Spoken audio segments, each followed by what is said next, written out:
wabarakatuh. Teman-teman, jumpa lagi di channelnya Abu Fatah. Mudah-mudahan teman-teman semua dalam keadaan sehat walafiat. Hari ini saya masih mengupas seputar breeding burung lovebird atau ternak burung lovebird. Sebelumnya saya ucapkan banyak terima kasih buat teman-teman yang sudah menonton video kali ini. Hari ini saya akan mengangkat tema tentang produksi lovebird perdana. Perlu diketahui ya, biasanya produksi lovebird kalau pertama kali atau perdana seringnya nggak isi alias nggak netes. Kalaupun berhasil nelor, biasanya telurnya itu infertil alias nggak isi. Biasanya itu istilahnya zong atau nggak isi ya teman-teman. Nah, ini ada beberapa kasus indukan-indukan saya yang di sini adalah kasusnya indukan produksi perdana, karena ini indukan pengganti ya. Pengganti dari indukan-indukan yang lama, saya ganti indukan-indukan yang baru. Tujuannya biar produksinya meningkat ya, atau produksinya banyak. Nah, ini walaupun produksi perdana tapi berhasil netes nih teman-teman. Kira-kira apa sih rahasianya? Nanti kita akan kupas habis semuanya. Buat teman-teman yang baru saja belajar ternak lovebird, ikutin terus channel ini dari awal sampai akhir. Mudah-mudahan bisa mengambil manfaat atau pelajaran di sini. Langsung saja nih teman-teman, kita bahas semuanya. Cekidot. Oke teman-teman, ngomongin masalah lovebird produksi perdana.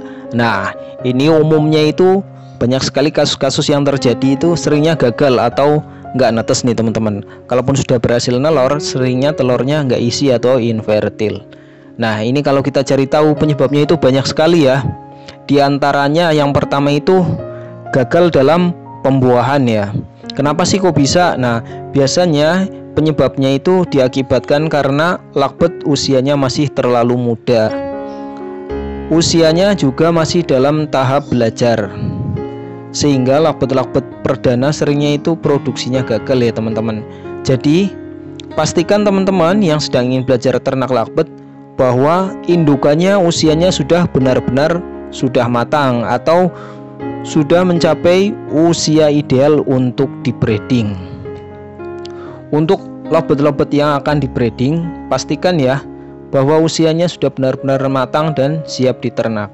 Sebab kalau usianya masih terlalu muda, percuma nih teman-teman, akan susah untuk berproduksi. Kalaupun bisa bertelur, telurnya juga biasanya infertil atau nggak isi nih teman-teman.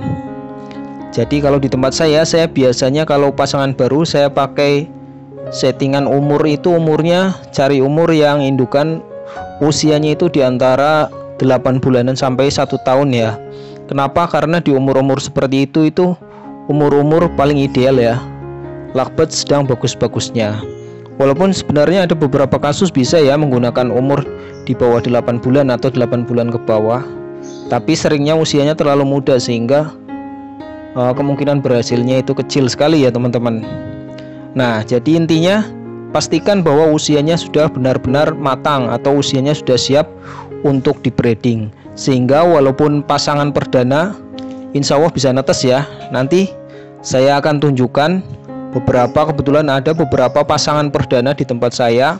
Kasusnya adalah pasangan pengganti dari pasangan lama yang usianya sudah tua. Tapi walaupun pasangan perdana sudah berhasil netes nih teman-teman. Nanti kita lihat ya. Nah, kita lanjut dulu. Faktor kedua kenapa produksi perdana kok seringnya gagal, yaitu biasanya itu tidak terjadi perkawinan. Biasanya untuk pasangan-pasangan baru atau pasangan-pasangan awal banyak terjadi itu lovebird-nya tidak kunjung bertelur. Penyebabnya yaitu karena lovebird tidak kawin atau tidak terjadi perkawinan. Kalaupun bisa bertelur, itu penyebabnya semata-mata karena lovebird betina yang sudah matang secara reproduksi, sehingga dia akan bertelur sendiri nih walaupun tidak dikawini oleh jantan atau tidak dibuai. Nah, kalau kondisi seperti ini walaupun bertelur percuma ya, telurnya nggak netes atau nggak isi infertil. Jadi solusinya pastikan bahwa lovebird-nya benar-benar sudah kawin ya. Kadang ada yang nanya, kok lovebird saya nggak bertelur ya, padahal sudah dijodohkan cukup lama. Biasanya sih itu nggak kepantau kawin atau nggak terjadi perkawinan, sehingga ya percuma, nggak akan bertelur ya teman-teman.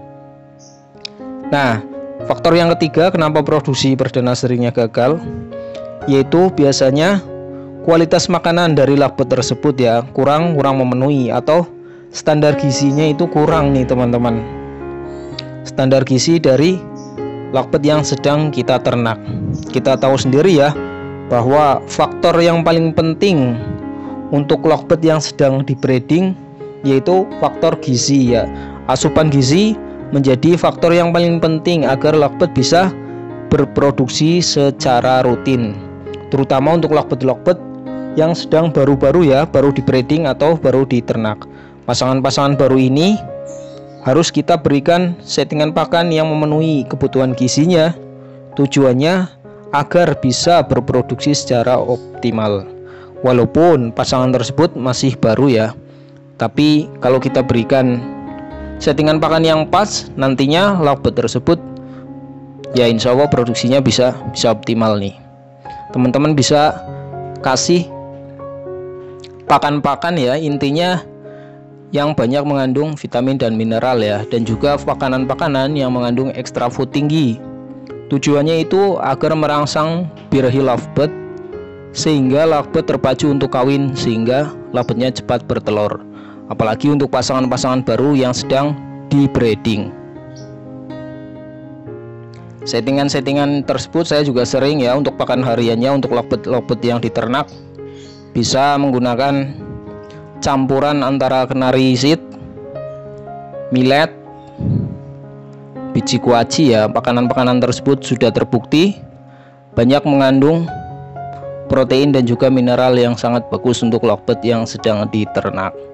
Nah, untuk campurannya atau ukurannya biasanya sih kalau di tempat saya untuk 1 kilo millet saya campur dengan setengah kilo kenari seed ya, dan juga setengah dari ini nih biji kuaci. Nah, kalau misalnya milletnya nggak ada, bisa diganti dengan gabah, karena akhir-akhir ini milletnya sedang mahal ya teman-teman. Nggak apa-apa karena fungsinya hampir sama.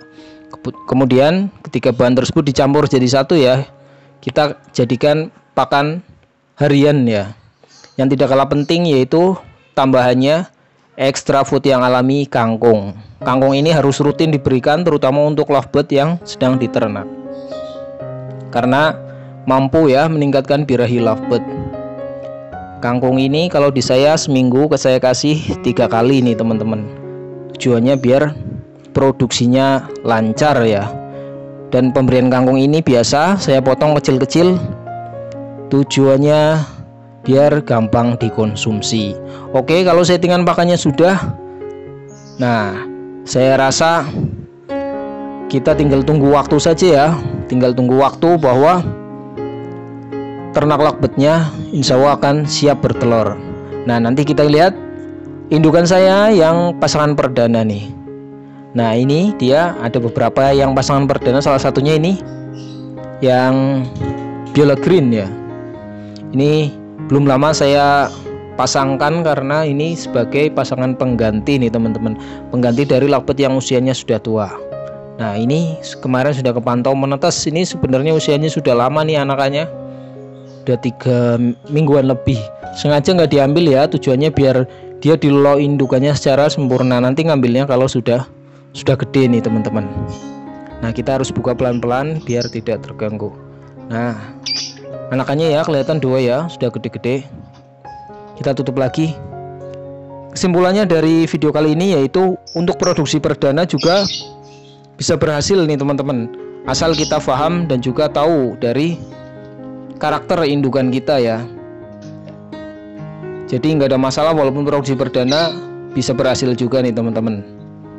Mungkin itu saja sharing dari saya ya tentang produksi perdana. Kurang lebihnya mohon maaf. Nanti jumpa lagi di video saya selanjutnya. Kalau ada pertanyaan silahkan tulis di kolom komentar. Jumpa lagi di video saya selanjutnya. Assalamualaikum warahmatullahi wabarakatuh.